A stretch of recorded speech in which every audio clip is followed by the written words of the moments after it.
Hi there. I have a question for you. When was the last time you let yourself be sad? And I mean really sad, without trying to hide it or fix it or rush through it. Take a second. Actually, think about it.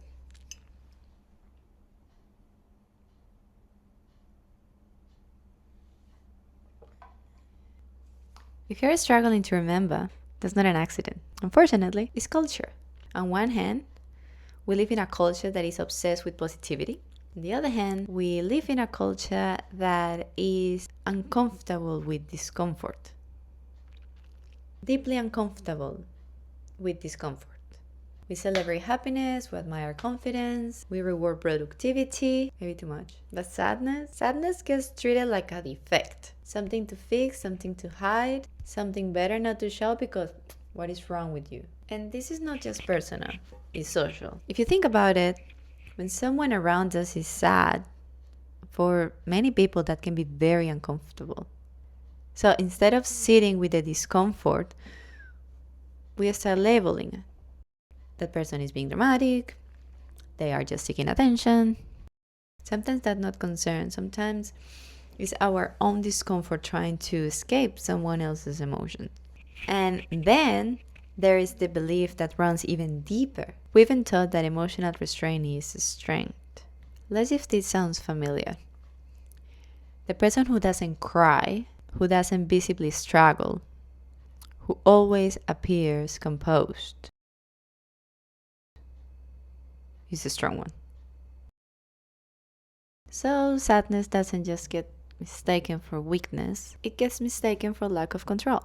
We have built an entire culture around rejecting the one emotion that is designed to help us process change.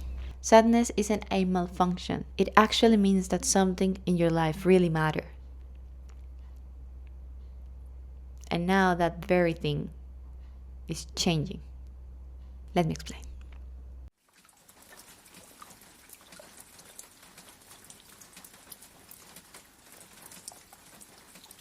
Think about the last time you experienced real sadness. No frustration, not stress, not just a bad day, real sadness. And if thinking about that makes you feel pain because something of that still hurts, I'm here to explain you that the reason why it still hurts is because you haven't processed what sadness is there to teach you. Change. Something has changed in your life. Maybe you lost someone you love. Maybe you end up a relationship that means a lot to you. Maybe you finally accomplished that dream and it's just sad to realize that period had already come to an end. Maybe you watch your children grow up and maybe no longer need you in the same way. Maybe you're becoming a new person. You're creating a new identity and it feels just so confusing and frustrating that those bits and pieces that before used to make you believe that was you, they no longer match with this newer version you're trying to build up. And it's better for you to leave those things behind because you can accomplish much with them on your side. Different stories, but the question is the same. Sadness is the bridge that we transit when there is something in our life that is changing. And sadness exists because adaptation cannot be rushed. When you're grieving, when you're replaying something over and over, when you're trying to understand just what happened, when life suddenly looks different than it looked yesterday, that's when sadness appears. And it can feel like something is wrong and this shouldn't be happening. Why now? Why not later? It feels like I wasn't ready for this, but you actually are. Because that's why it's happening. We can control reality and reality just happens and happens in the way It does. Reality simply changes, and sadness is the process to catching up with that new reality, exactly as life is unfolding. I want you to pay attention to what happens to your body when you're sad. It slows you down. Your movement becomes slower, your energy drops, your eyes lower, your body asks for stillness, because your body isn't just something that carries your mind around. Your body is constantly communicating what you need. That is its function. So when your energy falls, your nervous system is doing exactly what it's built to do, creating the conditions you need to process change. The problem is we rarely allow ourselves that space. We are constantly moving, constantly distracted, constantly chasing the next thing. Our culture tells us to move on, stay busy, stay focused, keep smiling, stay positive.